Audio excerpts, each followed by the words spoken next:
That was the Avengers theme song from, it says here, Alan Silvestri. I'm not sure that's 100% correct, but what do I know? That's what I'm going to go with, though. So, hello, everybody, and welcome to a brand new episode of Dylan Knows, and hope you're enjoying your Saturday night. Kind of surprised to a lot of people that I'm doing a show tonight because I hadn't been mentioning it all week. Promise, it's been a crazy week this week. With the snow, and had off of work for 2 days instead of usual one for snow. It's the last big snowstorm of the year, technically, because it wasn't even winter; it was spring when we got hit with that. So that's what's going on with that. So today, I'm gonna keep that down there though. Better turn the volume up though. Today I'm going to do a twofer. Actually, I'm going to try to anyway because it is 9:43 p.m. right now, and I'm kind of tired anyway as it was. But I need to keep doing the show. I'm on episode 235, so I did it, and here's hopefully my Starbucks will help. So we'll see. But today's another one of my solo shows. Couldn't really think of anything to do for this show this month, and also Jerry had some power issues which I talked about last week, so I figured I'd give her a break this month and we'll figure something out for next month. Plus, MJ and I haven't had a chance to see if our connections are still messed up. The last time we did it, we discussed Black Panther, and our connections were, and that doesn't work. We're messed up, so we'll see what happens. Actually, I'm going to try to move this to the side, so there we go. So I'm not the light here. So being a solo show, what I just tend to do is I throw just a whole bunch of stuff out there and make my own opinions about things and talk about things that might be of interest to other people. Don't know if it will be. After I do this show, I will be doing a new episode of the Comic Hall, which is my other show I do. For those who don't know that, I do a show usually somewhere between Wednesday and Friday where I talk about new comic books that I get for the week. And this week, because snow came on Wednesday, it closed the store on Wednesday before we could get new comics. So New Comics Day was moved to Thursday, and then just a crazy week with stuff going on. But we'll talk a little bit about the snow.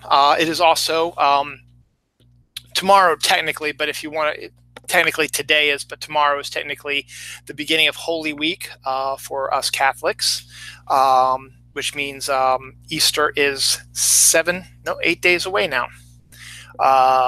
because I'm filming on Saturday night. So tomorrow is Palm Sunday, but we have also Community Day tomorrow.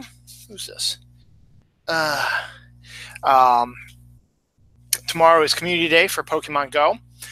Their monthly community day, which we'll talk about today also. So we decided we were going to go to church early today, and then go out to dinner and do some Pokemon Go. Not really hunting, refurbished to get some Pokeballs, stuff like that. We'll talk about that in a little bit. So did that as well. So we did our Palm Sunday Mass today, and it's an interesting Mass. Doing a Saturday church is kind of interesting at my church, which I'll talk about later on down the line. So today also was the March for Life protests, which, from what I've been seeing, have been highly successful.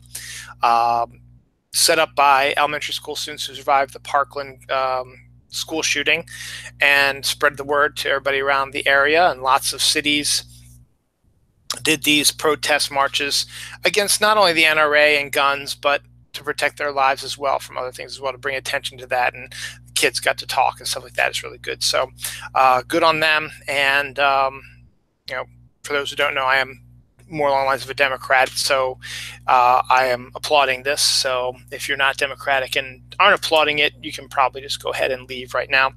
But also another sort of Catholic-y type of thing, Loyola Chicago is the Cinderella in the NCAA tournament. They are now officially in the Final Four. We'll talk a little bit about that a little bit later too. And a whole bunch of other stuff. Check Guide Day, which I always do. Some food, some death, some good news, some bad news, some interesting news, some bizarre news, and some cool stuff. got some pretty interesting stuff coming up. So without further ado, what did I want to start with?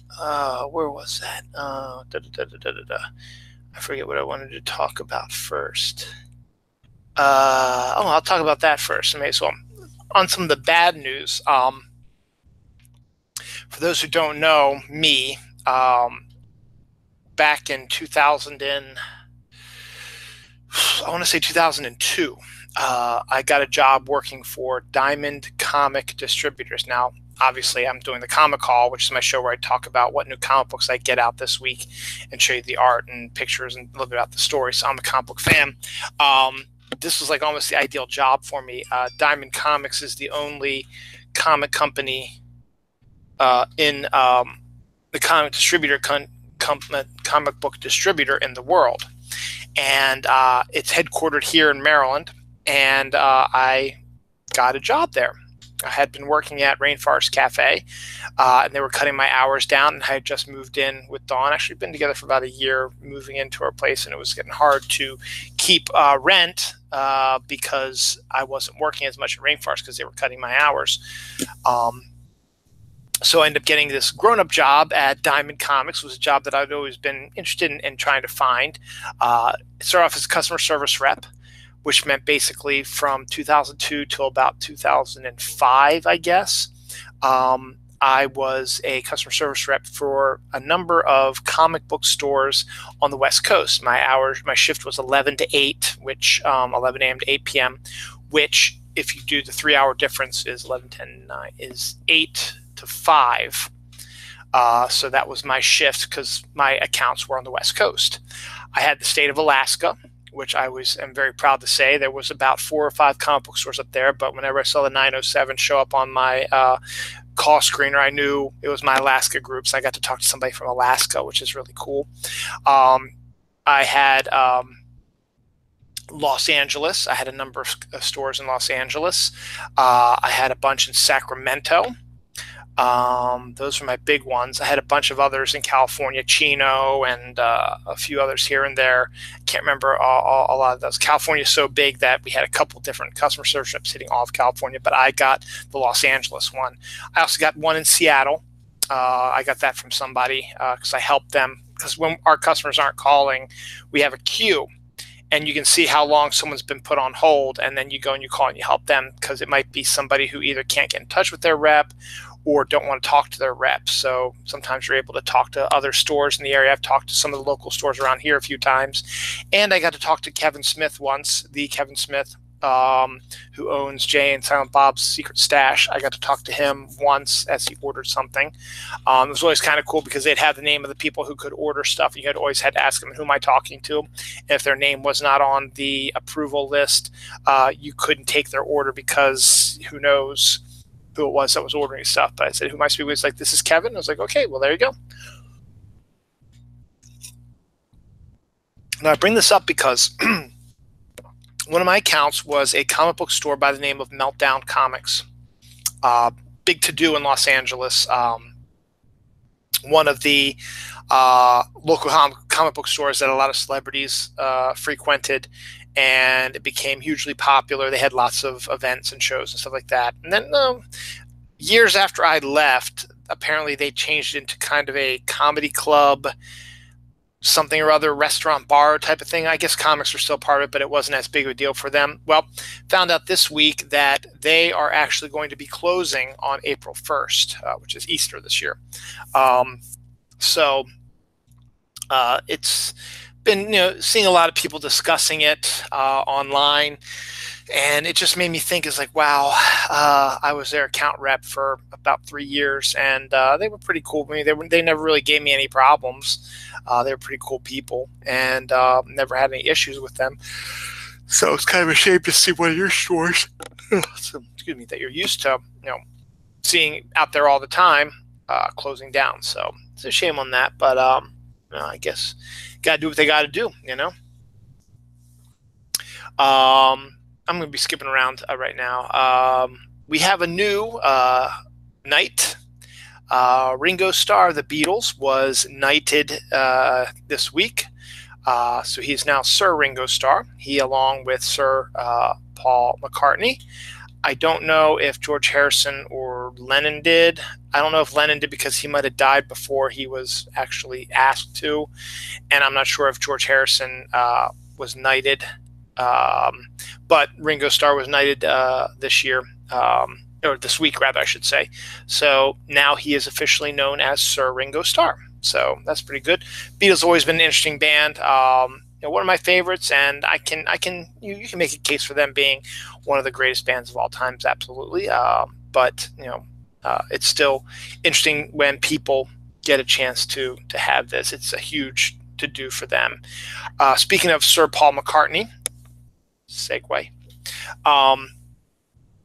The March for Life, as I talked about, was today. For those who might not know what that is, a few weeks ago, a school in Florida, Parkland School in Florida, was attacked by a lone gunman who killed a number of students there. I think he killed himself eventually. And so, everyone, the typical, conservative responses, thoughts and prayers, but hey, don't even think about, calling out the NRA and let's not talk about banning guns. It's too soon to talk about that, blah, blah, blah. And then the Democrats' response is, it's never too late. You really want to watch your kids die, and so on and so forth. So, and it always happens on these types of things. It goes back and forth. Then nothing happens, and then another school shooting happens a few days later, a few weeks later, whatever. In this case, the Parkland students who were in the strike zone, who survived and who lost their friends, said, you know what? No, this isn't good enough for us. And they started a systematic breakdown of the NRA and the conservatives' response to it by, going on TV and airing grievances and talking, telling people to call their, congressmen and they try to talk to their congressmen and try to get stuff done. And they said, spread the word. And then there were some kids all across the country who walked out of school in solidarity with them a couple weeks ago. But it was all coming to a head today. A mass protest was going to happen across the United States called the March for Life, where anybody who was interested in, finding a way to start having discussion about gun control and stuff like that could come out and protest. And much like with all the other protests that have been happening under the regime that we're under now, it has been hugely successful from the pictures that we've seen, live shots from everybody, and everyone saying what a good job it was. Now, I bring this up because one of the parades, maybe even the main one, was in New York City, and Sir Paul McCartney was walking with them. So you're wondering, why would Sir Paul McCartney be walking with a bunch of kids and other people who want gun control? Let me think about that. Maybe it has to do with the quote that Sir Paul McCartney had when a television interviewer asked him what he was doing. He said, "I lost a friend 37 years ago in this general area to gun violence. I do not want that to happen again." Can you figure out who the friend was? It was John Lennon. John Lennon was shot and killed by a psychotic fan with a gun. So Sir Paul McCartney wanted to, march in solidarity with these kids because he himself, not necessarily maybe personally, but a really, really close friend, because despite what you might have heard about the last days of the Beatles, Paul McCartney and John Lennon were still really good friends until the end. And it was one of his best friends got killed in a senseless shooting. So it was good to see him out and about and to see all the marches out there, which was great. And good on the kids like that. And the other thing is, people need to be scared. The conservatives or NRA backers. Scott's working until 2 a.m. today. Fun. Because all these kids are pretty much old enough to vote in the midterm elections, and they're not going to vote for people who back the NRA or back guns because they know what happens. So you might be in a lot of trouble there, but we'll see. Don't want to cross that bridge too soon. On a lighter note, marijuana soda startup is happening in California, obviously, called California Dreamin'. They are hoping that it's going to overtake alcohol, and I don't know if that's going to be possible, but marijuana-laced soda is the new big thing out in California. They're trying to get the startup going, and California, marijuana has been legalized, so in Colorado and in Washington State. So it's not going to be available really anywhere else until marijuana is legalized in your state. So, but the fact is that they're lacing it in a soda is interesting. I mean, I'm all for, I have no problem with legalizing marijuana. I've never taken it. I've never heard of anyone hurting anybody else or hurting themselves under the influence of marijuana. I've had friends who took marijuana a lot. I was actually in a room with them when they took marijuana. They offered it to me. I said, "Nah, I'm okay." I just didn't want it. I had no desire at that time. In retrospect, it might have been intriguing to see what it was like, because I personally don't know what it's like since I actually never had it before. But my friends who have took it are, they're still alive. They're pretty successful. And they're pretty happy from what I can tell. So it's just an interesting little tidbit that I like to do during these types of shows. Speaking of food things, I'll have a twofer on food. Blueberry pie Oreos are coming out probably in the spring and summer. To be honest, blueberry is one of those really interesting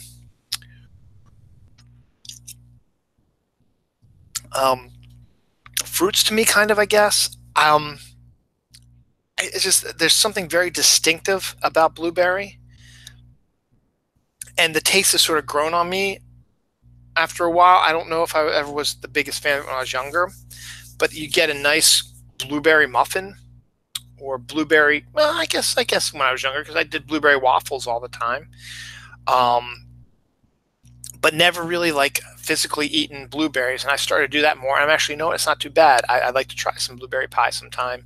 And I think I'm going to try these blueberry pie Oreos, because of course the cream is blue, but it's an interesting taste, and it's on a vanilla cracker, so it'd be like eating a blueberry pie anyway. So find out, why not? So when it gets put into the local grocery store, hey, I'm going to go try it, and I'll let you all know how it is. Speaking of which, and this wasn't on my list, but I just thought of this. I was at the grocery store yesterday, and I was in the soda aisle. Now, I gave up soda for Lent, so I've got, let's see, 1 week. I got 7 days left before I can drink soda again, because Lent's going to be over in 7 days. So I went to the soda place because I still need, something. I like to have something to drink with my lunch at work, and I like it in can form. I mean, I can get water, but that's kind of boring after a while. So what I've been finding is there's Hawaiian Punch cans, and there is Brisk iced tea / lemonade mix, and that's what I've been getting a lot recently. My kids have been wanting it also, so they've been drinking all mine, really. So I've had to buy some more of that. So I was over there seeing if there's like anything other juice related. There was a pink lemonade one that I almost grabbed, but I was like, nah, I think I'll go with the Brisk lemonade and iced tea. And then I noticed a section that I'd never noticed before, and it's good to know because I'm drinking this now.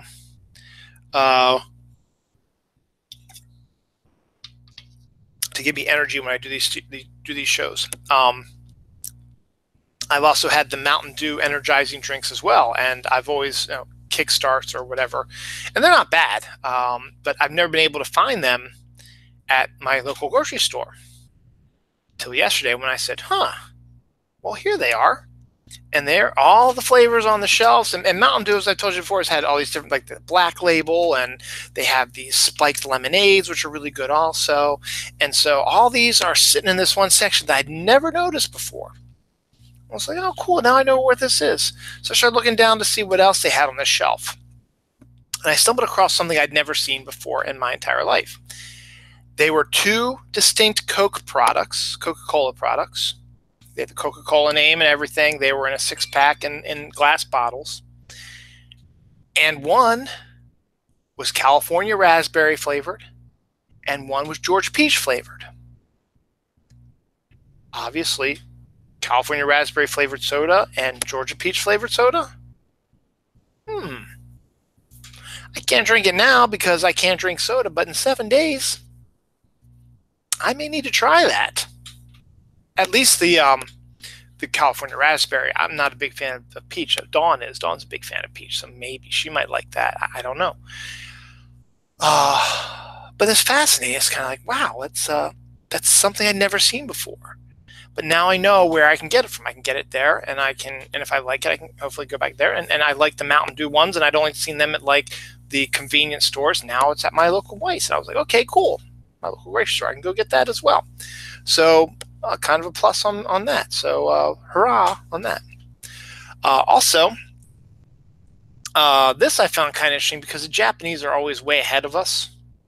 And it's always funny how way ahead of us they always are. But in this case, this is kind of interesting. They have chocolate slices that are like cheese slices. You know, when you get the Velveeta or the Kraft or the Borden slices, you know, they're individually sliced cheese. You take the plastic off and it's a square, and you just plop it on your sandwich, or you pop it in your mouth, whatever. The Japanese have it, but in chocolate form. So you get in a pack, like you get the cheese slices, you pull one out and you unwrap the thing and you get yourself a square of chocolate and gulp. That just seems like such a really good idea. And no one ever thought about it until now. That's why they're ahead of us when it comes to things. Well, chocolate slices. Only in Japan, though, so not over in America yet.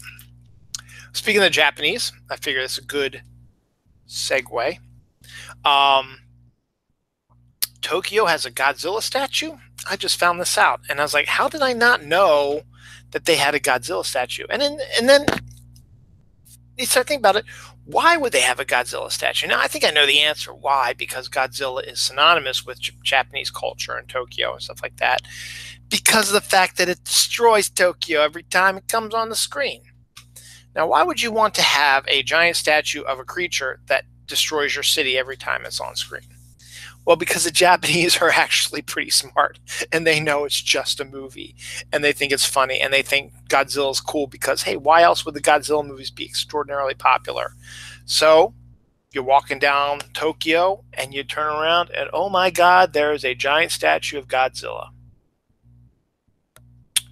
Sure beats Confederate soldiers, right? Confederate generals. Hey, Godzilla, man. Go for it. So we got that. Do some acting stuff now. This is kind of interesting. Thor Ragnarok is one of the coolest movies out. I enjoyed it immensely. I'm trying to get Dawn to watch it, but we still need to watch Thor Dark World for her to see it, to understand some of the stuff that's going on. So we'll get to that, in a little bit. But one of the breakout characters in that movie was actress Tessa Thompson, who plays Valkyrie. And her and Chris Hemsworth seemed to have a good rapport when they were filming the film Thor Ragnarok together. So much so that the two of them are reteaming for a reboot of the Men in Black film series. Now, the original Men in Black film series was Tommy Lee Jones and Will Smith, and it was hugely successful. The first one was humongous. The second one did pretty good, though it's not as good of a movie as number one, though it's not bad. And I've never seen the third one because it just, seems like we're beating a dead horse a little bit now. The idea itself just seemed okay. But the Men in Black idea itself is very interesting. And the fact that they're going to be rebooting it with Chris Hemsworth and now Tessa Thompson signed up for that, not knowing if they're going to be the partners or if Tessa's just signing up to play the bad guy or a love interest or another agent, and Hemsworth will be working with someone. I don't know. I don't know the whole. All I know is that they announced this week that she has been cast in the movie along with Chris Hemsworth, who has already signed on the dotted line to do the reboot. So that's actually a reboot I'm not too angry about happening, because as much as I love Tommy Lee and Will Smith, the one problem I had with Men in Black and into Men in Black 2. Now, Men in Black is almost a perfect movie. It's short, it's funny, it's action-packed, it's got good characters, and it's got interesting relationships and good special effects. The second one, what really got me about the second one, now don't get me wrong, I like the second one. It's a lot of fun. It's another good, fun, quick adventure, and some interesting stuff as well. But what got me most about Men in Black 2 was the fact that at the end of Men in Black 1, this is a spoiler for those who haven't seen it yet, Tommy Lee Jones, who plays the grizzled veteran, is said he's finally done. He doesn't want to be a Man in Black anymore, and he wants to retire. And that just basically means that his partner, who at this time is Will Smith, erases his memory using their little flashy thing and gives him a new identity and new story, whatever. Not new identity, but a story which explains where he's been and what's been going on with him. And that gets them out of the Men in Black group by flashing out their memories. And Tommy Lee Jones said it before. He said, I wasn't training a partner. I was training a replacement. He wanted Will Smith to be the guy to take over for him as being like the lead agent and stuff like that, the best agent they have. So then you flash forward to Men in Black 2, which I think took place, it didn't happen right after the first one. It took a few years to get the sequel out, and that might be one of the issues with why it might not have been as well received, I guess. In that story, Will Smith's character, Jay, has been going through a number of partners because his perfect partner was Tommy Lee Jones's character, but Tommy Lee Jones is no longer a part of Men in Black. And so eventually he's moved his way up the ranks to be a pretty good agent from what I've gathered from going from the end of Men in Black 1 to Men in Black 2. But there is a case that they're involved in now, Men in Black 2, where they need to bring Tommy Lee Jones out of retirement because he's the only one who might have answers to the bad guys that are in town now, and the way to stop the bad guys that are in town now. So Will Smith finds him and works to get his memory back, Tommy Lee Jones' memory back, and he does. And then all of a sudden, we revert back to the way it was in Men in Black 1, with Tommy Lee Jones as the grizzled veteran and Will Smith as the clueless rookie. Now, that always scratched me the wrong way, because at this point, Will Smith is not, his character Jay is not a clueless rookie. He's a not grizzled veteran, but he's a veteran, and he knows what he's doing. He survived long enough. He saved Earth more times than we can count in many different ways. And all of a sudden you bring back Tommy Lee Jones, who hasn't been in the Men in Black group for at least, I'd say 5-6 years. And all of a sudden it reverts back to the way it was, with Will Smith doing totally stupid rookie mistakes and Tommy Lee Jones cleaning up all of his messes. It would have been more fun to have it be reversed, to have Will Smith as the grizzled veteran having to deal with rookie Tommy Lee Jones, who's trying to remember how to do stuff because his memory was wiped. That's just my 2 cents. It's just things that spiral out of me when I think about things. We got a twofer of NASA. NASA receives a message from Voyager 1, which is 13 billion miles away. They had not received a message from Voyager 1 in 37 years. And all of a sudden, they receive a message from them. So, I don't know, because for those who remember Star Trek, the motion picture, as we look into the 22nd century, 2200, 2300, V'Ger is evolved into something else, and maybe this is the beginning of the V'Ger evolution. Also, congratulations to the Mars Curiosity rover. 2,000 days on the surface of Mars. Think about that. 2 300,000 days. There are 365 days a year, 366 if you count the leap years. So let's see, that's 1, 2, 3, 4, 5, 6, close to 6 to 7 years on the Martian surface. Fairly impressive. 6 to 7 years on the Mars surface, and you're still going strong. 2,000 days on Mars. So congratulations, NASA. You're doing a hell of a job.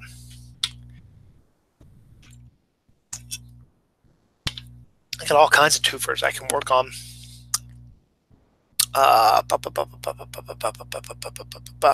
And we won't do a twofer here.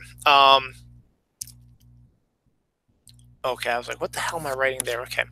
Monty Python's Flying Circus and its various movies and specials and all kinds of crazy stuff will be coming to Netflix UK. Yes, Netflix UK. Next month. Yes, Netflix UK. However, from what the article that I read about this, it'll be coming to the US Netflix probably in the fall. So that includes the entire Monty Python catalog, basically. All the TV shows, all the movies, various other projects that they've done as part of the Pythons, all going to be able to stream off of Netflix now. I'm more excited, I think, about Monty Python's Flying Circus TV show, because I have all the movies, but I only have a few seasons of the TV show, and I kind of want to just sort of see them, pick and choose which ones I want to see on Netflix. So I think that's kind of cool. So yay, not till the fall for us, but those who have Netflix in the UK, you will be getting it next month in April. So good on y'all. This one makes me just bang my head. Not really bang my head, but make me go. Actually, this is a twofer also we'll do as well, because I can piggyback something else onto this. Some people are, what's that word I'm trying to say? Oh, some people are replacing disposable toilet paper with family cloth, reusable toilet paper.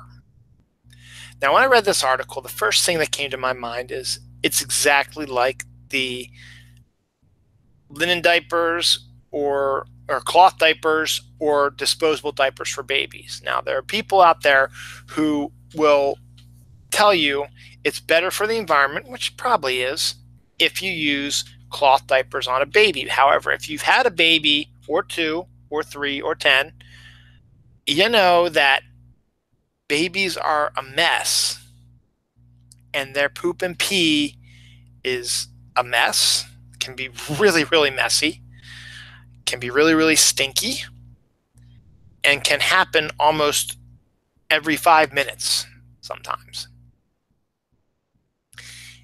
And with the cloth diaper people, they want you to take the shit and pee infested diapers and put it in your nice, clean washing machine where you put your other clothes and clean them. Most of the particles will be sucked out, stuff like that. But the fact is, there's shit swimming around in your washing machine, and put it in the dryer and then pull them out, and then you got to reuse them again. Again, for those who've had kids before, kids go through diapers like it's water. So yes, in the long run, disposable diapers are bad for the environment, because they put them on the baby, they use it, you wrap it up, you throw it out, it goes to a dumpster, and it sits for years, so it doesn't biodegrade. The stuff inside does, but the diaper itself doesn't. So I guess you can see both sides of the issue, but in the end, it's just ew. And now we are evolving into this now, where people want to have cloth toilet paper, where after you take a massive dump, excuse my French, you wipe your butt with the family cloth, and again, you throw it in the washing machine. Shit infested, piss infested, whatever. In the washing machine, it gets cleaned, thrown into the dryer, and then you put it right back out. Again, it doesn't make much sense. In this case, toilet paper biodegrades a lot easier than diapers do. And I don't want to see any of my shit. I'm sorry. Again, I want to throw it into the toilet and flush it and be out of there. So it's a bad idea in my opinion, but I can understand why some people may decide to do it. On this day, March 24th, 1984, let me see, think about that, 84, 94, 2004, 2014, 34 years ago,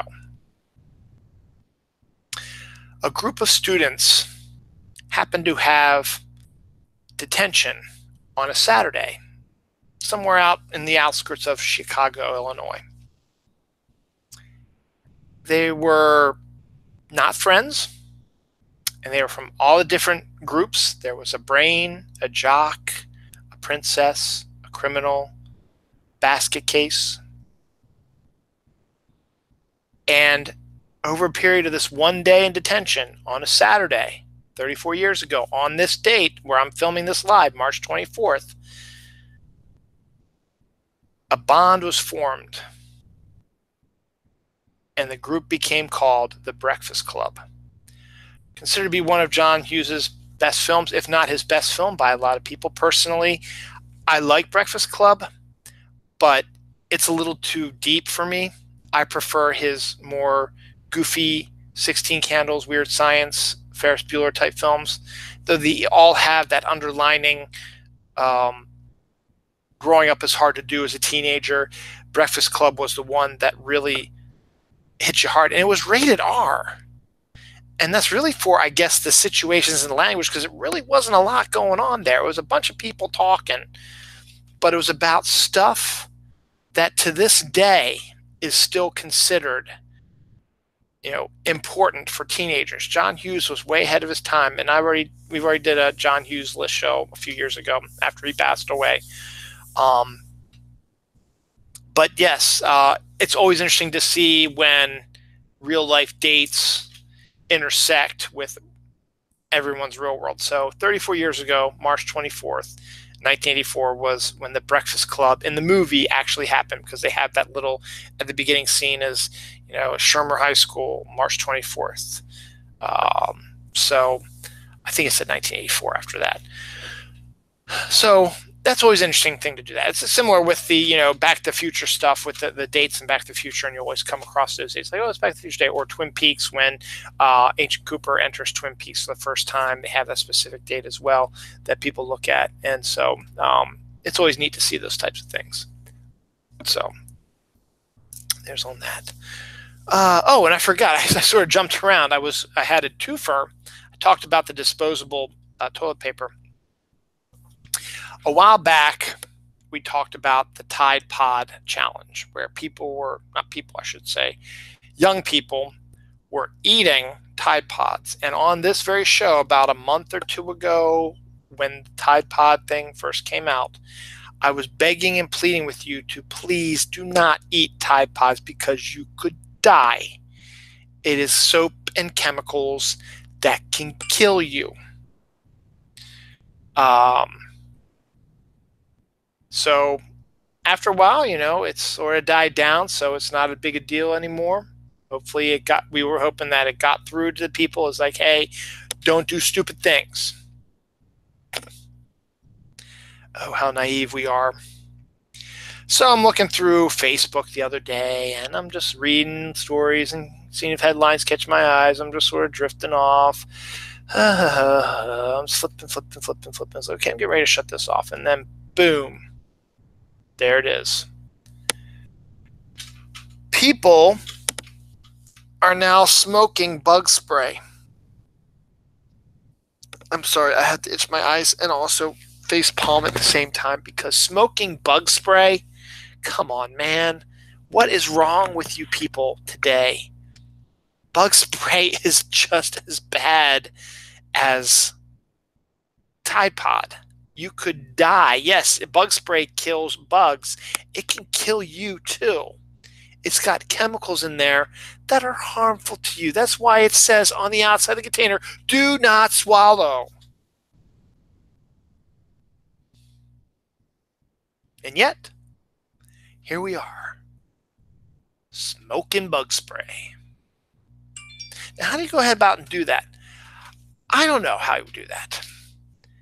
Do you make it like a bong and you spray it into a container and you light it and you suck it up that way? As again, I've never taken marijuana, so I don't know. I've just seen what I've seen from the news and stuff like that. Do you do it that way? Do you, I don't know, dip a cigarette in it or spray a cigarette with it and light it and it makes the fumes come? I don't know. Because I don't want to, because I'm smarter than you. Those people who smoke bug spray and eat Tide Pods, you're not smart. You're stupid. And you're going to die. Maybe you should. Now, I don't want to say that because that makes me sound like an asshole. But if you think eating poison or smoking poison is good, there's something wrong with your cabeza there, son. Or daughter. Smoking bug spray. Seriously. The Spice Girls are making a comeback. This time it's kind of weird. I don't think we're going to see it because things get announced all the time that don't happen. This got announced this week on Facebook. The Spice Girls are going to reunite for an animated superhero movie. Hey, superheroes are hot. Why not have a gang of girls called the Spice Girls and make an animated film about it? And they all have powers according to their spice. Sporty Spice, Posh Spice, Sexy Spice, Baby Spice, whatever the hell they were. Evil Spice, Old Spice, I don't know. I don't know. I just saw the article. I don't know if that's what they're going to actually do. But a superhero movie starring the Spice Girls? Maybe we've hit oversaturation. Or maybe we haven't, because Black Panther is now the highest grossing superhero film of all time domestically. I think if you do total, I think the Avengers still is one up them on that. But domestically, which means here in the United States, Black Panther is the highest grossing film of all time, superhero film of all time. That's pretty impressive for a character that not a lot of people know about. But you want to know why that happened? Because it's a damn good movie. And it's a very interesting character. And it's filling a void and making a difference to the superhero movie world. And here's hoping that more is to come on that. I think Avengers Infinity War is going to beat that this summer.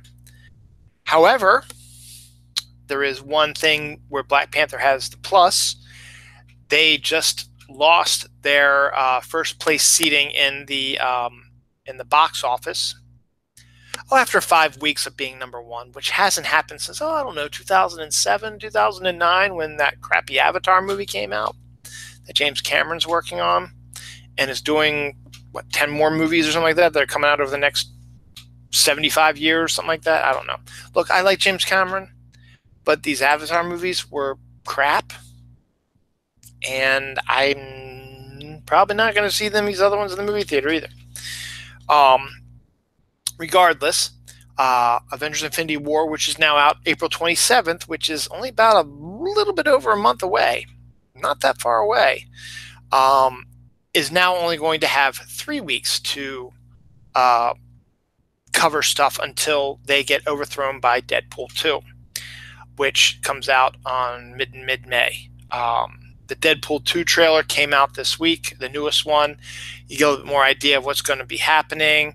Get an idea that looks like Cable is going to be considered the bad guy because he's coming after a kid and wants to kill him. Of course, we all know there's going to be more to it than that, but you got your typical Deadpool stuff, and it looks like more of the same, so we'll see what happens with that. But Marvel Infinity War, as I said, we'll only have 3 weeks to try to overthrow Black Panther as the highest grossing superhero movie of all time. But the one thing it has going for it is Black Panther was solo, and that in and of itself is an amazing feat that it did. That it was by itself. He had made one other appearance in Civil War, Captain America Civil War, and that was it. Avengers Infinity War is going to include everybody who's ever had a Marvel Cinematic Universe movie. Iron Man, Hulk, Thor, Captain America, the Avengers, Doctor Strange, Ant-Man, Black Panther, and all their supporting casts are going to be in it as well. And Guardians of the Galaxy, excuse me. So you have all that. And all those movies have made billions of dollars. And they're hugely popular movies. So people are like, hey, I want to see the latest adventure from Doctor Strange, Spider-Man, Ant-Man, the Guardians of the Galaxy, the Avengers, Iron Man, Cap, Thor, so on and so forth. They're all in this movie. Black Panther is as well. So you get the people who made Black Panther the highest grossing superhero film of all time. You get the people who enjoyed the Guardians of the Galaxy series, 1 and 2, which made it huge money as well. You get people who enjoyed the Iron Man films, the Thor films, the Captain America films, the Avengers films, the Spider-Man films, the Ant-Man films, so on and so forth. And you're going to get all of them to come, and you're all going to come, all want to watch this movie. So I think Avengers Infinity War is going to overtake Black Panther, but the fact that Black Panther, a solo film with no other superheroes in it except him, is the highest grossing superhero film of all time, whereas this Avengers Infinity War is going to have all the superheroes in it. So then in and of itself, Black Panther wins in the end. May as well say it since I'm on the talking about that now. Marvel Cinematic Universe. As I said, Avengers Infinity War will be out a little bit over a month from now, April 27th. Today that I'm filming this live is the 24th of March. So it's 1 month and 3 days, basically. And my daughter, who's now 11, is starting to get a little bit more interested in the superhero movies. Now, the MCU started when my daughter was 1 year old. She's now 11 years old. And she has never really shown an interest in these movies until recently. She had seen Guardians of the Galaxy. I don't remember the context about why they wanted to see that, but we let them watch the video, and they enjoyed it. And then my daughter went with her friend to go see Justice League, even though it's not a part of the MCU, but is about superheroes, and she liked that as well. And one of the trailers before Justice League was Black Panther. So she wanted to go see Black Panther. So we went and saw Black Panther for my wife's birthday. And she loved that as well. My son, not so much. My son's still young. I think give him a couple more years. I think he'll want to see him again. So that way I'll be able to do this all over again with him. So back in January, my wife and son were going on a camping trip with the Boy Scouts. Speaking of which, my son is now a wee below. Well, almost technically. They still have a few more things they have to do to finish their bear, but they're on target to do it next month. So my son is now officially going to be moved up to the ranks of wee below. So congratulations to him. And my wife, who's been the their co-den leader, pack leader, whatever you want to call it. But they went away on their winter camping. I think it was like Martin Luther King weekend. And so it's a daddy-daughter weekend, and I always try to find something interesting for us to do together. We've done all kinds of stuff before because they do a fall they do a fall camping, and I think this year they're doing a spring camp, which I just saw permission slip for. So that's actually the weekend of Free Comic Book Day, which is the first weekend of May, which is when Avengers was supposed to come out. But now it's going to be a week before that.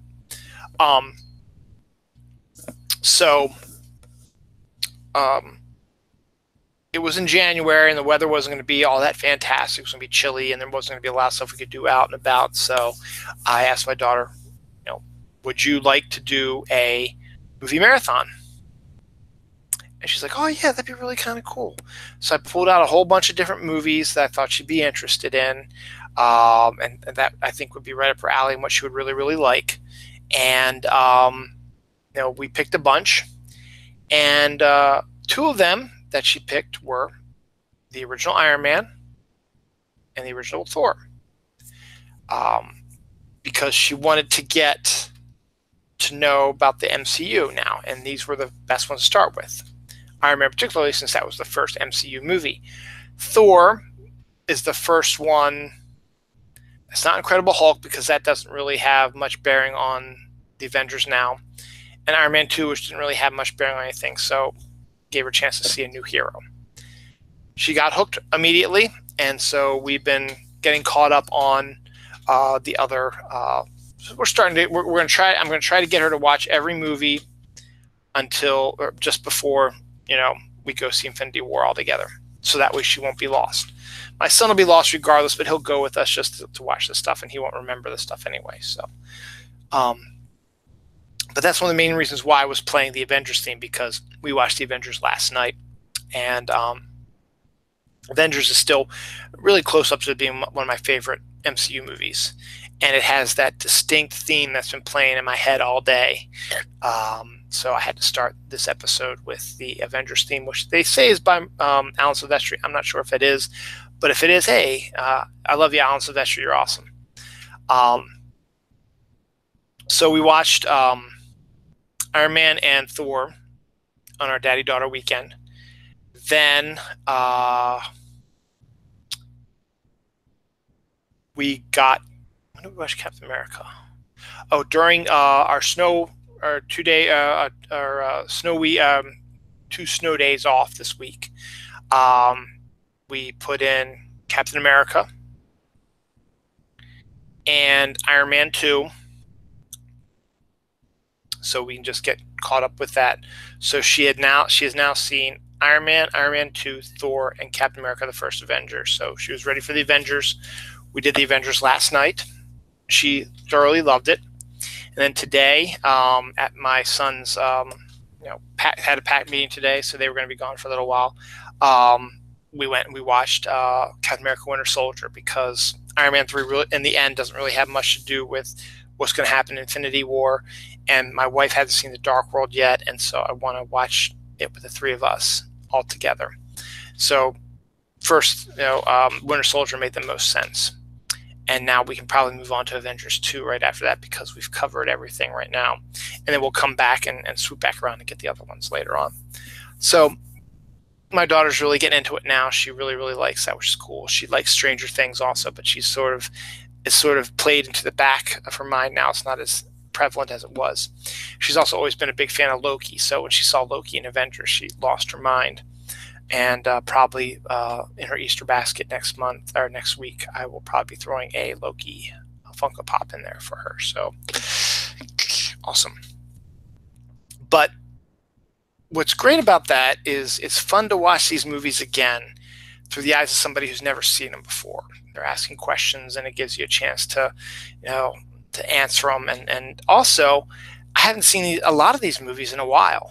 I hadn't seen Captain America: First Avenger or Winter Soldier in a lot of time. I've seen Thor all the time because they play it all the time on like TNT and stuff like that. And whenever it's on, I have to watch it because I love Thor.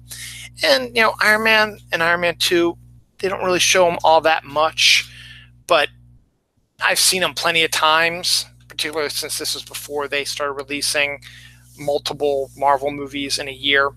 I'd have to go back and watch the ones that we already had over and over again. So I would watch those if I wanted to watch something like that. So I was watching Winter Soldier today, and I could tell that it wasn't quite.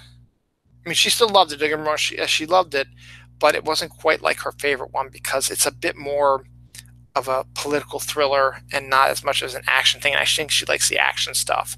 Don't get me wrong, she liked it and she thought it was cool and stuff like that, but it's not on her list of her favorite ones, which is absolutely fine, you know. And she's already seen Guardians of the Galaxy, so we still got a few more to go down the line. I think she's going to like Civil War a lot. She liked Black Panther a lot. I think she's going to like Ant-Man a lot. Doctor Strange, I don't know. Avengers 2, I don't know about either. Thor Ragnarok, I think she's going to like a lot also when she sees that eventually too. But the most important thing was seeing them movies I hadn't seen in a while, and I loved The Winter Soldier. But again, as I said, one of the great things about it was seeing it through the eyes of someone who's never seen it before. And near the end of the film, my daughter turns to me and throws out the one thing that got me thinking. She's like, "Dad, why aren't the Avengers helping him out?" And, you know, at the time, you're like, well, you know, you can make excuses for the fact that, you know, in Iron Man 3, he got rid of all of his armor, so he wasn't going to really be able to help. Thor was banging Jane Foster, so he probably doesn't want to get over banging his girlfriend. I mean, you can make that case as well. The Hulk, you know, is like, I'm not coming back, and, you know, letting loose again on a town. So I guess conceivably you could make, and Hawkeye was busy with his family, you know, you could make a case that, okay, that makes sense. But then the last scene, one of the last scenes of the films has Samuel L. Jackson's Nick Fury, who, spoiler alert, has an assassination attempt put out on him in The Winter Soldier, and it looks like they succeed. He gets shot up pretty good and injured, but he's actually, and he's pronounced dead, though his body is whisked away and held in a safe house by the good S.H.I.E.L.D. people who haven't been corrupted by Hydra. And they're able to plot the plan to bring down Hydra S.H.I.E.L.D. But what got me going is that at the very end of the film, he's there with Falcon and Black Widow and Captain America at his gravesite because he's considered to still be dead. By the majority of people think that he's dead. So obviously, if he's in a cemetery, when was the funeral? And if you had a funeral, you would think that Iron Man and Thor and Bruce Banner would all be there just because Nick Fury was their friend, was the guy that brought them all together, the Avengers, and they wanted to say farewell to him. So it led me to believe, what exactly, if they had the funeral, did the Avengers not show up for it? And when did they have the funeral? Because Captain America was on the run from the point that he was pronounced dead. So obviously he and Black Widow were probably not going to be at the funeral because, you know, why would they be? They're on the run. People think that they're the ones that killed him. But you'd think the other Avengers might be there to pay their respects and wonder what's going on. It's like, hey, we need to get in contact with Cap because there's no way Cap killed Nick Fury. Come on, man. This is Captain America we're talking about. Particularly Tony, no matter how much he doesn't like Captain America, at this point in the film thing, he's going to be like, are you insane? Captain America is not a killer when it comes to killing people like Nick Fury. He's a soldier, so he'll kill the bad guys.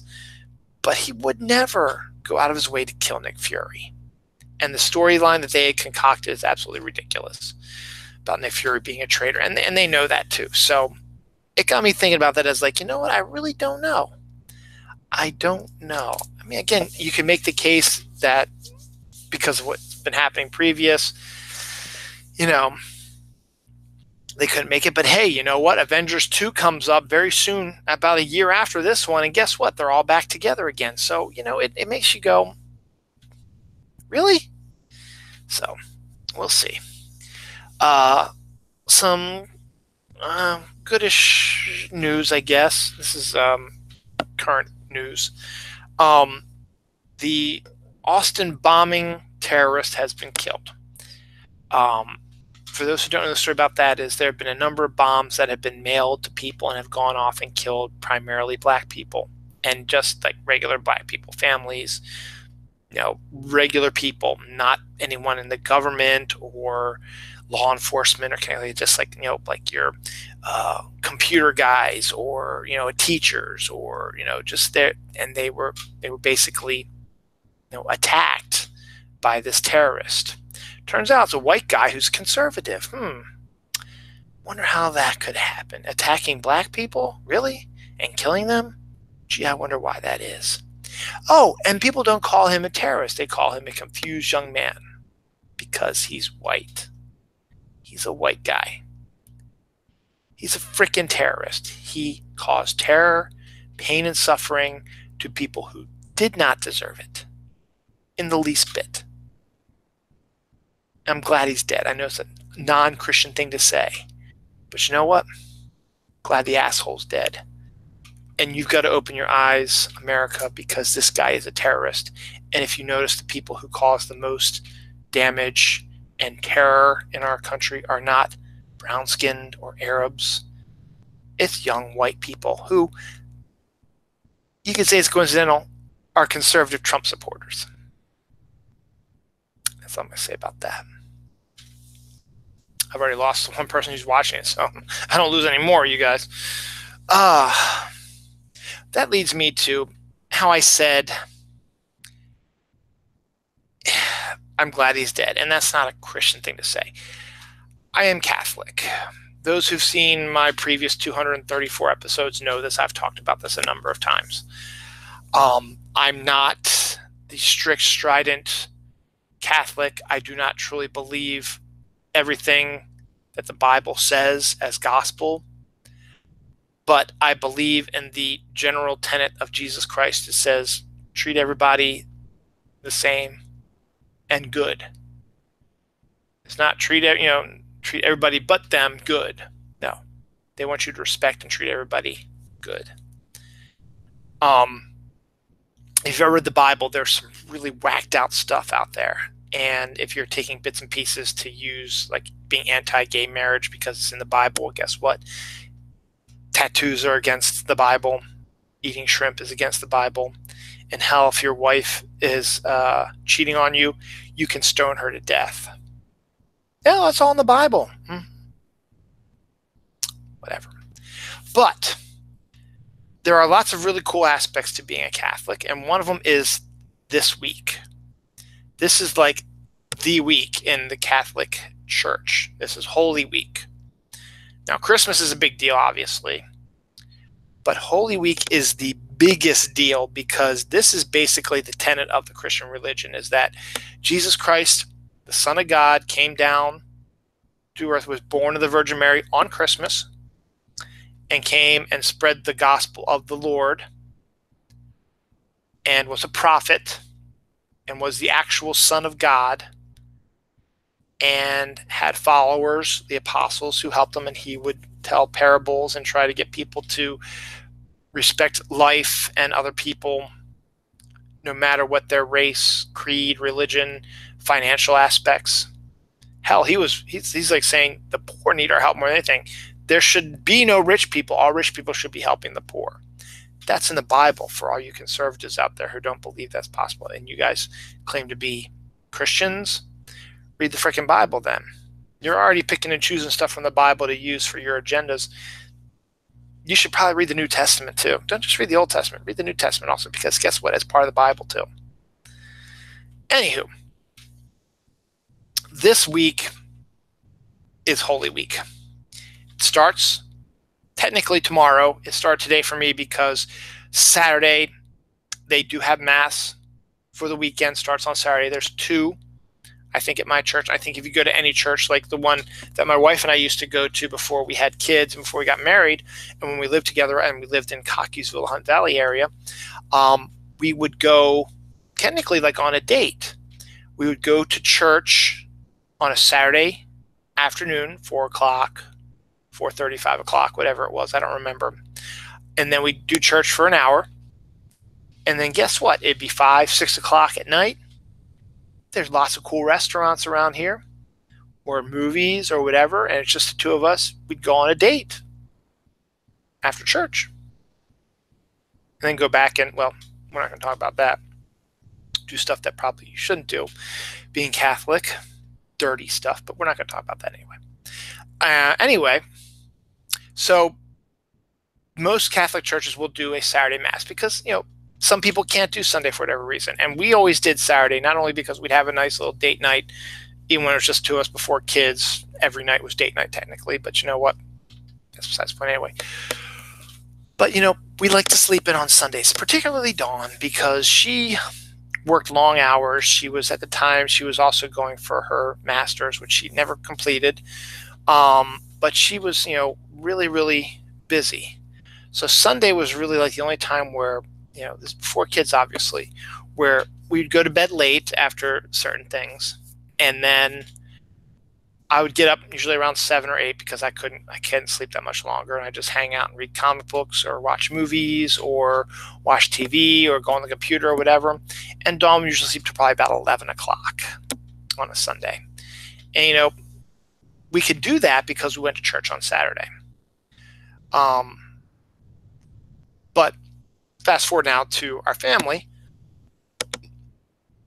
Last year was the last year where Noah had to do Sunday school. So what we would tend to do was when Sunday school started up, and Noelle had been out of Sunday school for a couple of years, she goes on Monday night CCD.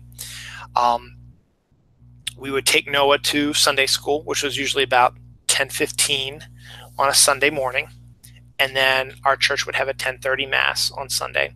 So Dawn and I, Noelle, would go, and we'd go to Mass every week since Noah, during the time where Sunday school was in session, which was really only from like September to May. So we'd go to church every week during that time period. And, that's what we did. But after Noah got his first communion last year, he now goes to CCD. 2 years ago that he did that. Time flies. I think it was last year. And so now Noah also does CCD. So now it's harder for us to get up on the weekends to go to church on Sunday. Plus the fact that Noah doesn't like church. He's very fidgety. He doesn't have ACD or any not ACD. He doesn't have any of those compulsive disorders, or he's an 8-year-old kid who likes watching videos and is bored out of his mind when it comes to church and can't sit still for an hour. He's not ADD either. So we really hadn't been going to church as often as we should have over the last year because, hey, guess what? Noah doesn't have to go to Sunday school. So, it's kind of hard to get up on a Sunday and say, well, we don't have to go because Noah's religious education is now on Monday nights. So we're just going to sleep in, or we're going to sit here and have coffee, or we have other plans to do. And we didn't go to church all that much. Now, when Advent came around December for Christmas, we went to 3 of the 4 Sundays of Advent. And then again, we didn't really go to church after that. And then during Lent, we started the first week of Lent. I think we did maybe 1 or 2 weeks of Lent, and then we haven't done Lent at all. But since this is the beginning of Holy Week, and this is the time frame when Catholics need to go to church, because technically it's the end of our year. I think it is. We had to go. So tomorrow's Community Day for Pokemon Go, and I'll get to that after I go over with this. So Palm Sunday is tomorrow. It's the first day of Holy Week. So Palm Sunday, Holy Monday, Holy Tuesday, Holy Wednesday. Then it's Maundy Thursday, which is the Last Supper. It's Good Friday, when Jesus was crucified on the cross. It's Easter Saturday, where nothing happens in the Catholic Church because our Lord is dead and is in the grave and is going to rise again in 3 days. So nothing happens on Easter Saturday. Literally nothing happens in the Catholic Church.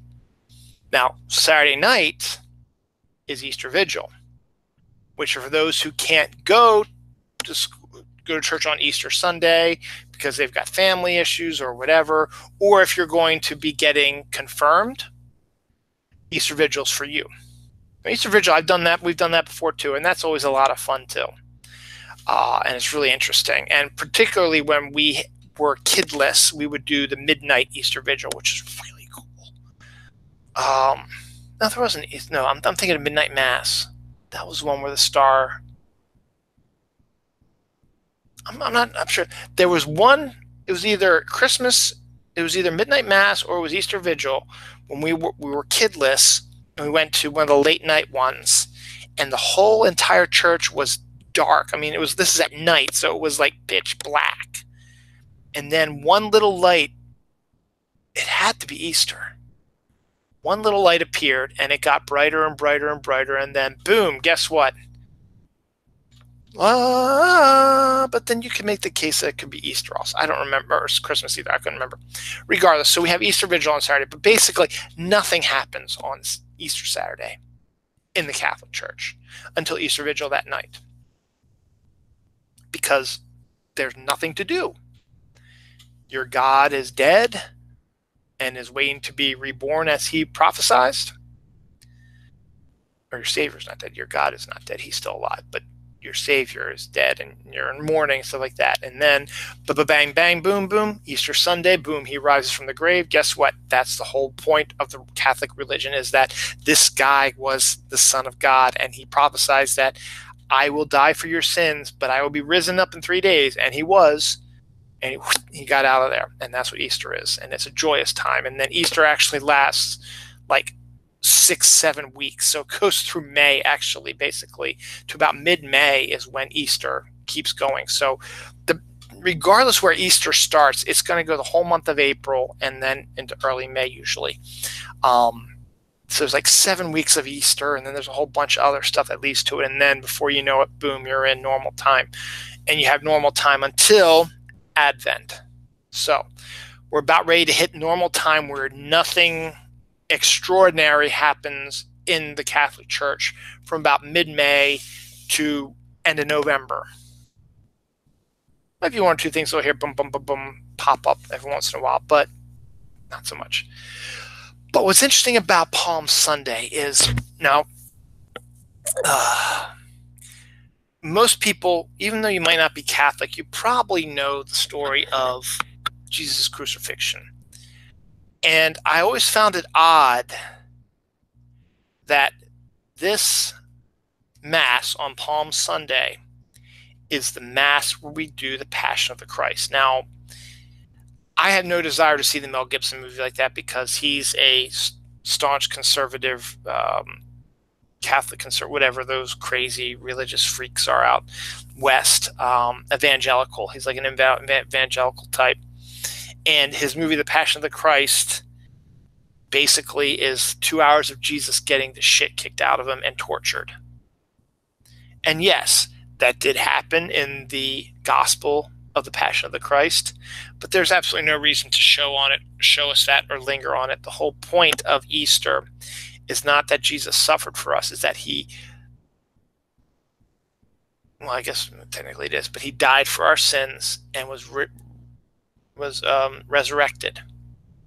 And now they're doing a sequel to the Passion of Christ, which I'm guessing is going to be leading from the point of where he left his tomb and met up with the apostles and gave them the Holy Spirit, and then his ascension to heaven would probably make sense. That might be a better film.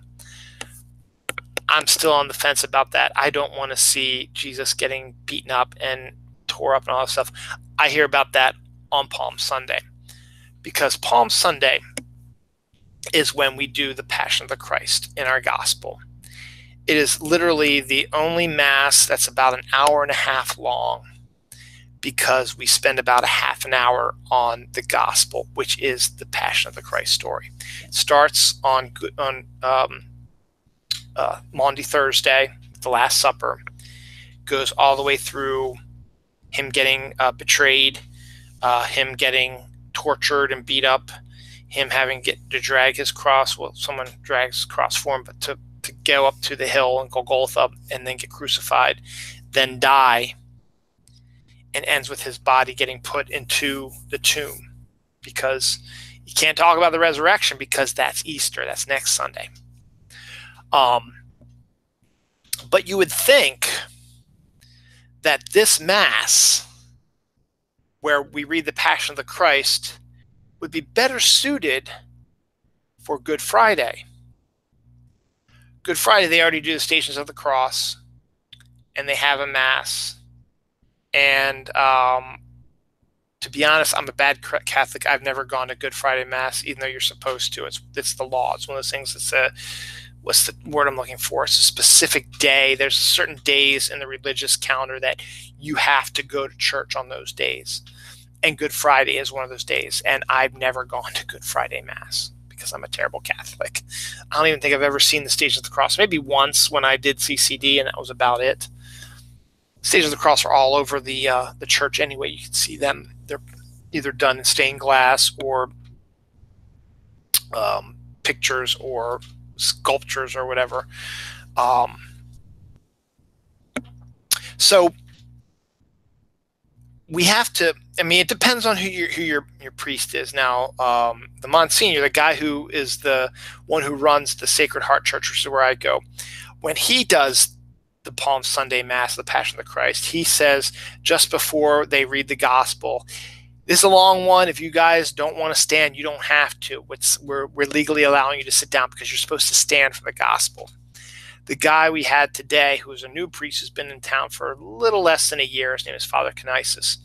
I mean, he's a cool guy and all that stuff, but he didn't say anything like that. He went right into the Passion. So most of us stood up, but those of us who've gone through this before know that it would probably be okay to sit, even though he might not have said it. So we had a bunch of elderly people who were sitting, obviously, and my son didn't feel like standing, so he sat down, and that's okay. I stood up for the whole thing. Noel stood up for the whole thing, and Dawn stood up for the whole thing. And it literally is, it's about a half an hour because it does the entire story from Maundy Thursday through when Jesus dies and is buried. And it's a long story. And there's little breaks in there where they sing a hymn kind of in there. Not a lot, like a line or two from a song. And then what's really cool is that you have three different people doing it. You have the priest and you got two other readers doing it. And they veer off. One person reads the entire story, and then there is conversation in the Gospel. And when it's anybody but Jesus, and the other reader reads what that person says. And then when Jesus talks, that is what the Father says. So it's kind of neat in that aspect of it. It's long because usually the Gospel is probably only about 5 minutes long. And that's a big one. There's some that are much smaller than that, but there are some that are big. This is literally 30 minutes long. And then we have the rest of the full Mass afterwards. So Mass is about an hour long, so you add that extra half hour for the Gospel, and boom, you got an hour and a half long Mass. But what's interesting about this one as well is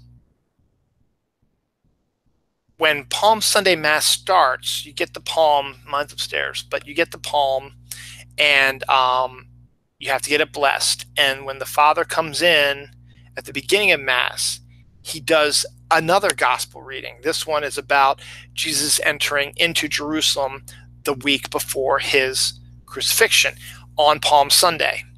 So the Gospel he reads when he walks in is the Palm Sunday Gospel. Now, I do not really recall when I was younger and I would go to church with my mom because she forced me to go, but she made me go. I don't remember Palm Sunday being the Passion of the Christ. I could be wrong, or maybe we didn't go as often as I thought it was, but I always thought the Passion of the Christ was something else. And I thought this reading, Palm Sunday, because that's what it is. It's him entering into Jerusalem on this day. He's got a week to live, and he knows it too. It's him entering Jerusalem on the back of a horse or an ass or something like that, and walks over the palm things. And it's a upbeat kind of gospel because people are praying, oh, yay, teacher, prophet, you're here, hooray, we're all good. And then all of a sudden, over a span of 5 days, 6 days, it switches to murderer, cheater, liar, we're going to kill you. And actually, it's funny, Father Canisius, who was our priest today, when he did his homily after we did the Passion of the Christ, that's the exact thing he was talking about. So from what I recall, when I was younger, we used to just do the gospel. It was a regular, Palm Sunday was a regular mass. We did the regular readings because there's a first reading, a second reading before we do the Passion of the Christ on this Palm Sunday mass. So what I recall was we would do a regular mass on Palm Sunday. It would be the first reading, second reading, the psalm, and then would be this thing about him, Jesus entering Jerusalem, and boom, you're done. We're going to Good Friday. And I always thought Good Friday was the one where the Passion was read, because that's when it happens. Good Friday, Maundy Thursday into Good Friday is what the Passion is. And everything we heard in the gospel today was this week coming up, Thursday and Friday. It hadn't happened yet. That's not until Thursday and Friday of this week. But for whatever reason, and this is when I started, I guess even when I didn't remember doing it at St. Joseph's when Dawn and I we were living together and not married and had no kids, and we went to church. I don't remember being on Palm Sunday either. I don't remember my confirmation, Palm Sunday, being the Passion of the Christ story. I remember doing the Easter Vigil because that's when I got confirmed, was on the Easter Vigil. So when we came here in 2004, and this was before kids also. So we found our church, we went to Sacred Heart, and we still did stuff like that. But we went on Sundays more often. That's when we did Palm Sunday. I was like, whoa, wait, what? We're doing the Passion? It's a half hour long. Look at the length of it. It's like 3 pages in the hymn book, because the back of the hymn has all the readings on it for that week. And they have up on the board, turn to page 1035. So you get a 1035, boom, there you go. Now, and this is one thing I do remember recently. Once I realized that they do the Passion, I was like, okay, I got it now. But, and I don't know if this is the case every time, but when we went there to church today, and they did the Palm Sunday thing, it seemed a little disorienting, because I didn't remember them doing the Palm Sunday reading where he came the horse and he walks over the palms and he goes in there. I didn't remember that. I thought it was just going to go right into the Passion. So when you look on the board, it says 1035. That's the Passion of the Christ. You flip to it in the book, 1035. Boom, there you go. It's the Passion of the Christ. But they started reading this gospel of him entering Jerusalem on the palm leaves, and that's 1031. And it's not mentioned on the boards, and nobody mentioned it before the church started, that they were going to do this. So we're like, what the hell are you doing? What? And then we found it eventually. So we found it, and it's okay, it's fine. And then we sat down, and then we did the regular readings. And now they do 3. They do A, B, and C. So they do every year. They change it up. So this year we did Mark's rendition of it. One year we do Matthew's rendition of the Passion, and then we do Luke's version of the Passion, because John never really did the Passion.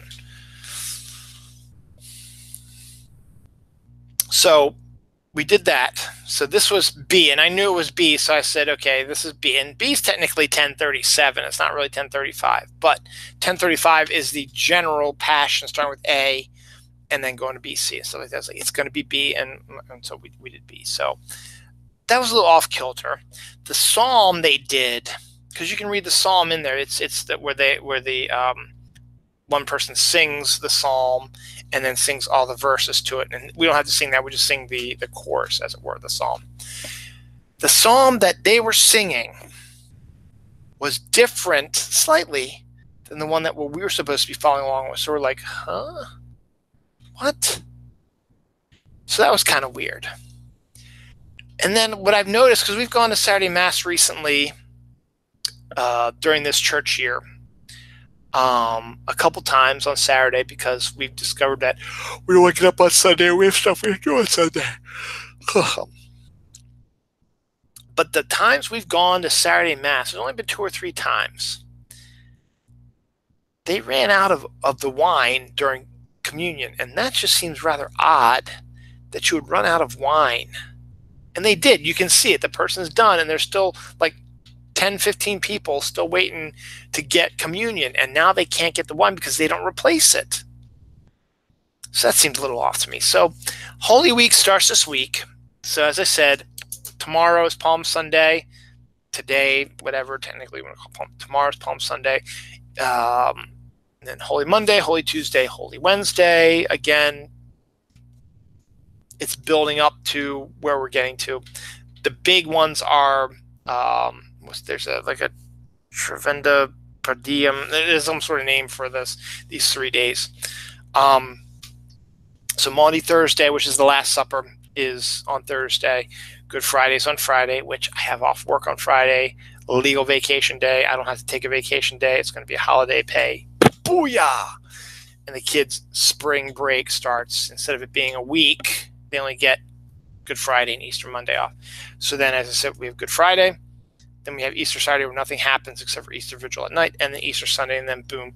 We're still in the Easter season as we are going to be through May, but that's it. Easter is the last big holiday until May, which is then Memorial Day. And then July 4th. And then Labor Day. Then Halloween, Thanksgiving, and Christmas. So we're only 3 months in, and we're pretty much done with all our holidays for the most part. This is one of the hardest stretches. April, nothing's happening. Nothing's going to happen. May, we have Memorial Day. June, nothing happens. July 4th is on a Wednesday this year of all days. So you can't even get a 4-day weekend. It's like work, off, work. August is going to be a long week. Then you have early September, Labor Day, boom, done. You have all September, all the rest of September, all of October till you get to Halloween. Then you have all November, and then you have Thanksgiving, which is great because it's a 4-day weekend for me. And then Christmas season starts, and that's when it gets really exciting, But October, November, December are exciting because October is a lead up to Halloween, so things get exciting there. November, unfortunately, is a lead up to Christmas, which is a shame because Thanksgiving is a cool holiday, and then December's Christmas, and then guess what? We start the whole damn thing over again. So we are entering springtime,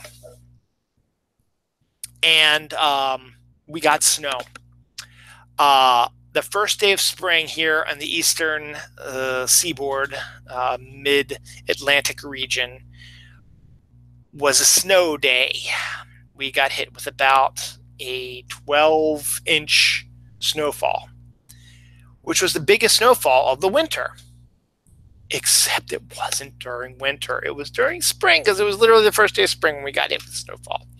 Now, the day before, they were calling for something to happen at night. It was going to start off as rain and then turn over to snow overnight, and then it was supposed to build overnight, and then when you get to daytime during March, the snow gets melted really quickly and it compacts. So that's just the way the weather is. So that's what they were predicting, that it would start as rain on Tuesday and then turn to snow overnight, and then since we're in the overnight periods, a lot of the accumulation would happen during the early morning because there's no sun to melt it, so all the snow can build up.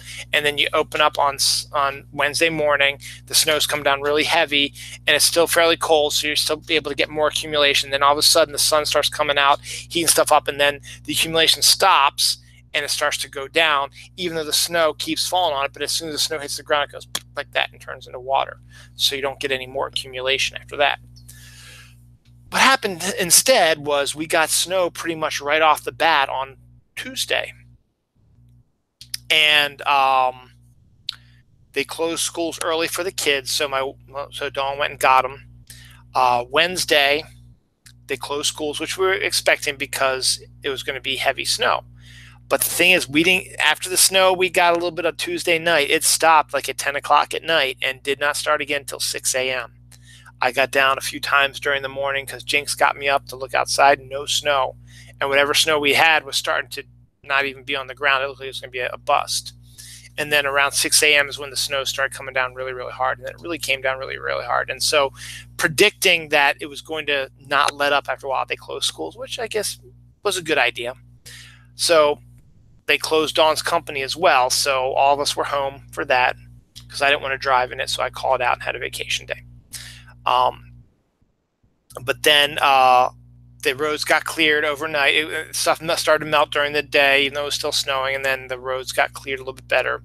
But people were afraid that Thursday morning was going to bring freezing because we'd had all the melting already, and then the cold air was going to come in and freeze it, turn into sheets of ice, and cause people to slip and slide. So they closed school again on Thursday. Now, I had shoveled all day Wednesday. My back was killing me. My arms were killing me. My stomach was killing me. My head was killing me. Dawn's company was open, so she had to go in. So I said, I'll take the day off again because I feel like shit. So I felt awful, and I took the day off. So I had 2 days off this week. We went sledding with the kids. They had fun. But again, 2 more days off of school. I was going to take off Easter Monday, but I'm not now. Not only just because of that, but because I'm starting a big work project on April 3rd. It's going to keep me away from the company for about 3 weeks in April. So I need to be there probably to set up and get those things started. So that was probably good. So no 4-day weekend for me. I am off Good Friday, though. As I said, vacation day, holiday pay. I don't have to use the vacation day to get off. So I only have a 4-day work week this week. So that's pretty good. Guess we're talking to Easter Bunny about what I'm going to get the kids for their Easter basket. I got some ideas. I'll let him know, and we'll get it all worked out, and he'll drop it off, and we'll work out our Easter stuff. So that's coming. So that was it for the snow. I mean, it was a snow day, 2 snow days actually, to be honest, and then it all cleared out, and now it's slowly disappearing now. The other Catholic thing I want to talk about real quick was Loyola Chicago in the NCAA tournament is the Cinderella team this year. They are a number 11 seed, and they're going to the Final Four. They beat Iowa State. I-State. Was it Iowa State? Michigan State, M-State. It was one of the states. They beat them today and made it to the Final Four. So number 11, Loyola Chicago, kind of fairly religious sort of Catholic school, which won their championship, which is why they got an invite to the dance, are going to the Final Four. Crazy.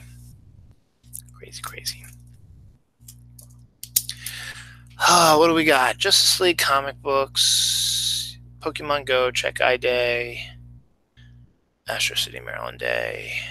All right, let's talk about Community Day then.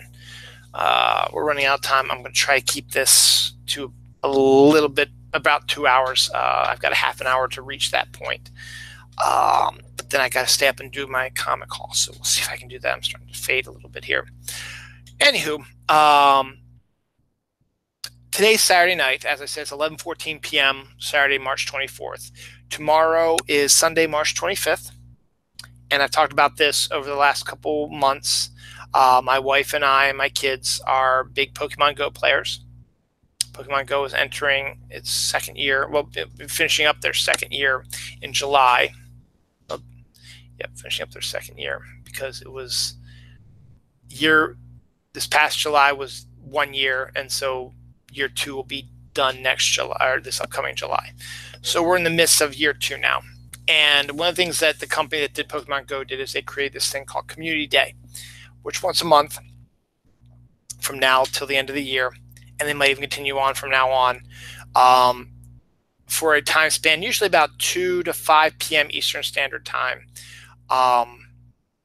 They will release a special Pokemon with a special move and some double XP or double Stardust or whatever and also shinies, which are different colorations of that specific Pokemon that is chosen for this month's Community Day.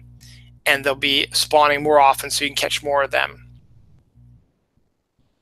This month, the first one in January was Pikachu, who learned Surf, which is a strange move for a Pikachu to learn, but hey, and they also had shiny Pikachus available. I got 3 of those, and I was able to evolve one of them into a shiny Raichu, which is a Pikachu's evolution.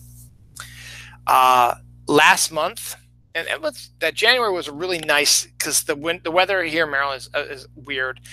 That first Community Day in January was absolutely stunning. It was a gorgeous spring day in January. It was like 50 degrees, and we went to Centennial Park, which is out by Columbia, with my sister-in-law Catherine and her 2 boys, who are also Pokemon Go fans as well.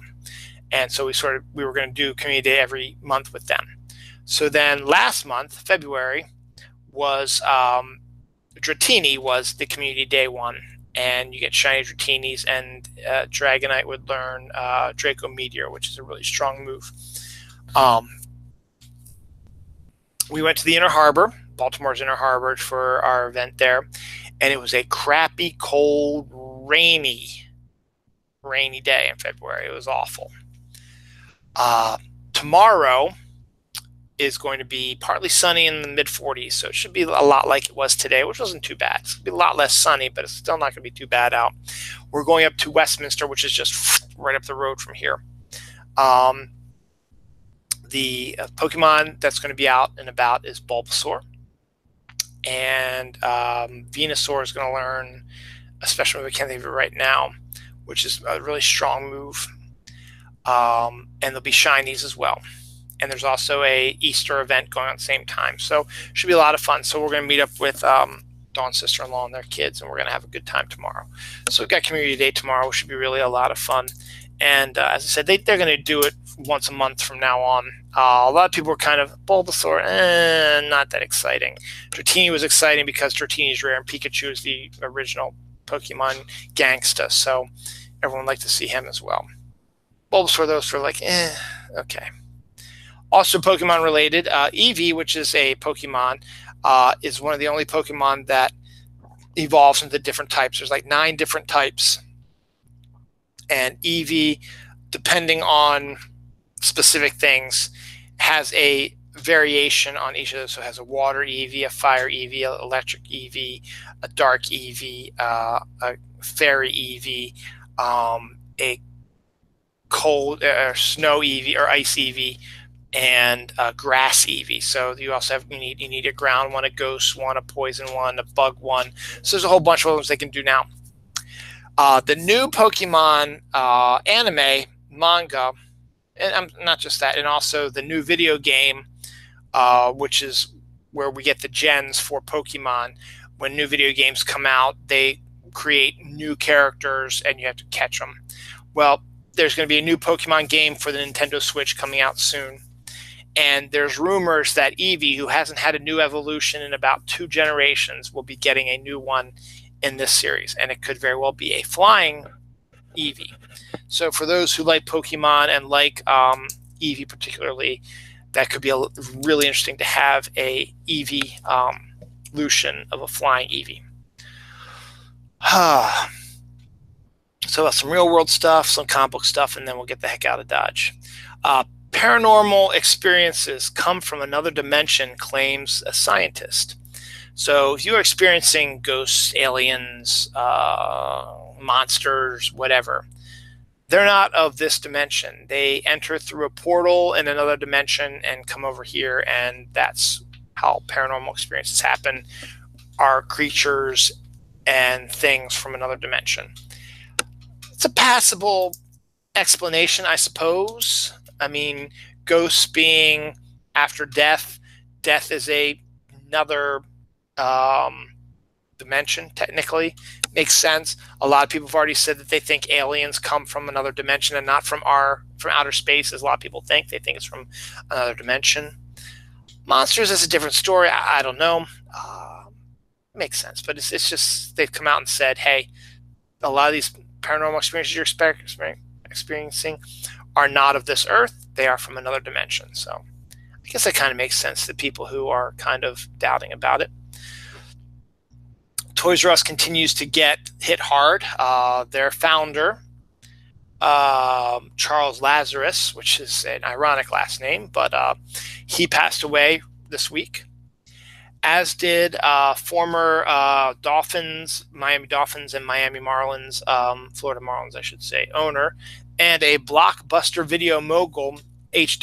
Wayne Huizenga, died this week as well. Blockbuster was always one of those places that was a cool hangout in the old days when you need to go, you wanted to get a video, but you didn't want to pay for it for yourself, so you wanted to watch a movie and you had a VCR or a DVD player at that time. Blockbuster would have the new ones out, they would have old ones out, and you would go to Blockbusters and you'd walk up and down, and I just remember they had all the new ones on shelves in the back, and they had the cover, and then behind it was all the copies they had left. So if you walk past one, it was just the empty box. That means that all the videos had been taken out already. So you'd be like, damn it, I wanted to watch this film, but it's all gone. So you had to go.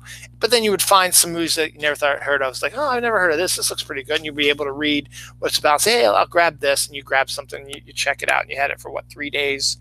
And then you turn it back. So they all passed away this week.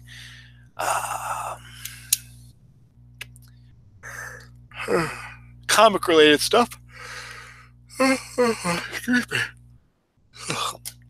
Astro City, which is one of my favorite comic book series of all times, and I've been declaring should get its own TV series, is going to be getting its own TV series. Again, in the preliminary beginnings of it, much like the Spice Girls superhero animated film, we don't know exactly for sure when or if it's going to come out, but it's now in pre-production right now, and I'd love that it be done right. Astro City is such a great series and would be fantastic for television, be it Netflix or Amazon or Hulu or regular TV, whatever. It would be perfect. Also, Street Fighter is going to be having a TV series as well, which is a little bit more weird, but still just as interesting. So that's kind of cool. Comic book wise, WonderCon is this weekend, so they've been revealing a lot of stuff, new stuff that's coming out later this week or later this year. One thing that they've been discussing is, and we know about this, Scott Snyder, who's writing Metal, which is the Batman Justice League crossover that's changing everything, which is okay. It's an okay story, whatever. It ends this week. And then out of Metal, you're going to get a new Justice League or 3. So they had already announced that Scott Snyder and Jim Chung and Jorge Jimenez will be doing the main Justice League title, with Martian Manhunter coming back to the Justice League proper, Wonder Woman, Superman, Batman, all the main guys, and John Stewart, Green Lantern, instead of the other Green Lanterns. But there's going to be a whole bunch of other Justice League teams as well, and we're going to learn all about them in a mini-series called Justice for All or something like that. But spinning out of that, we're going to have this new Justice League that Scott Snyder is going to be writing. And then we just got word today from WonderCon that 2 more Justice League books are going to be back, one of which I'm extraordinarily excited about. Actually, both of them I am, because one is called Justice League Dark. DC has some of the best supernatural characters out there, and Justice League Dark, which was a book that came out of the New 52 and was canceled and hasn't been out in the New Rebirth era. Well, guess what? You're getting a new Justice League Dark book. Yes. One of them is going to be the leader, which is kind of an odd choice for leader, I guess. But you're going to have a Zatanna and Swamp Thing, and I forget who else. But there's going to be some other really good, cool supernatural characters. So that's a pretty cool idea. James Tynion is going to be writing it, who's a good supernatural guy and good about writing team books. So I'm excited for that. I can't wait for that. It's coming out in June or July. I can't remember. But they're also going to be releasing Justice League Odyssey, which is going to be written by Joshua Williamson, but art by Stefan Sejic, who does the artwork for one of my favorite stories, Sunstone. And the follow-up, Mercy, is actually streaming on his website now. So I'll wait till it's collected and read that. But I saw some of the artwork from it. It looks really, really good. But now he had hinted that he was going to be working on a new DC book, and this is it, Justice League Odyssey, which should be really interesting. So it's going to be fun to see those. So I can't wait to see these books, which is just going to add to my comic book list that I need to talk about in my comic haul. Have I hit everything except for the Check Eye days? I think I have. All right, ladies and gentlemen, the last bit today is going to be my usual thing I do when I do solo shows, which in this case is Check Eye Day, which is a website and also a has a Twitter account. And literally every day is a holiday, because there are strange and bizarre holidays every day. And this one is no different. What the hell am I talking about? I don't know. Anyway, I'm getting ready to find. So if you want to follow and see what every day is a holiday, which holiday is for which day, go to on Twitter at Checkiday, Checkiday, or go to the same website, type it into the search engine, type in Checkiday, and it'll take you to the website. So here we go. Check. There it is. All right. We'll do the 25th tomorrow. I like to read a bunch of days worth of stuff. So today, being March 24th, when I'm doing this live, is International Day for Achievers, National Chocolate Covered Raisins Day, National Cocktail Day, Take Your Parents to the Playground Day, and World Tuberculosis Day. Yesterday, the 23rd of March, was Cuddly Kitten Day, National Chip and Dip Day, National Melba Toast Day, National Puppy Day, National Near Miss Day, OK Day, World Meteorological Day. The 22nd, which was Thursday, was As Young as You Feel Day, National Goof Off Day, National Sing Out Day, World Water Day. And then tomorrow, the 25th,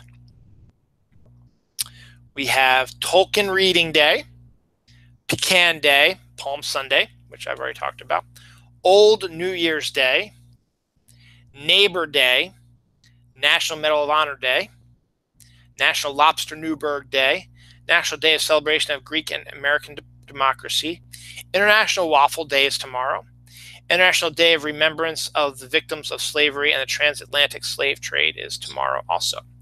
And one day that this Checkiday missed is tomorrow is also Maryland Day, which is my personal, for myself, is a big important day because Maryland is my state, and Maryland is one of the initial 13 colonies, and tomorrow is the day that Maryland became Maryland back in the 1600s.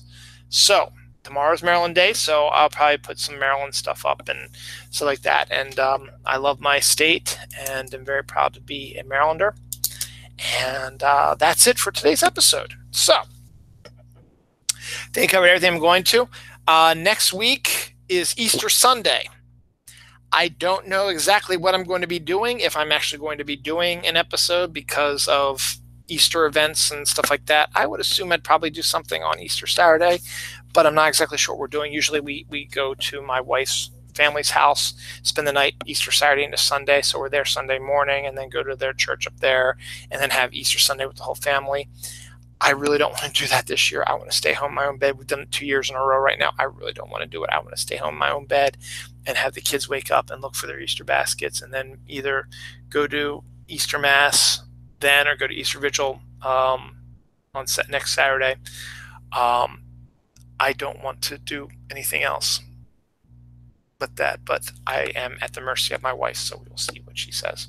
I'll give my 2 cents, but we'll probably do that. So if that's the case, I will probably maybe not be doing an episode next month or next week, or I'll do a Good Friday when I'm off. Anything's possible. I don't know what it's going to be about. Probably another one of these like shows about weekly stuff. So thanks for the one person who watched for about an hour and a half. Thank you to all who are going to watch this on replay when it comes done. Now, stay tuned. I'm getting ready to shut this off, but then I'm going to restart up again, and we're going to do the comic haul. New comics this week right here. You can see what they are, and then it's going to be bedtime. So if you're a Pokemon Go fan, tomorrow's Community Day, 2 to 5 p.m. Eastern Standard Time. Go out, get yourself a shiny Bulbasaur and get the new Venusaur move. Go out there and have fun with your community and Pokemon and just have fun. Also have a great Palm Sunday if you're a Catholic, and be great beginning to Holy Week. And one of the cool things I forgot to mention at Palm Sunday, they at the end of the Mass, they shut all the lights off and they do a drum. And that is how the priest presides off and how we leave the church. It is one of the coolest things ever. And I think you should go to Palm Sunday Mass just to experience that, and the half-hour gospel reading. It's quite a sight. Happy Palm Sunday. If I don't see you, happy Easter as well. Tomorrow's Community Day, Sunday's Community Day. If you're watching this on replay after Community Day. I hope you had a good Community Day. Other than that, have a great week. We'll see you soon.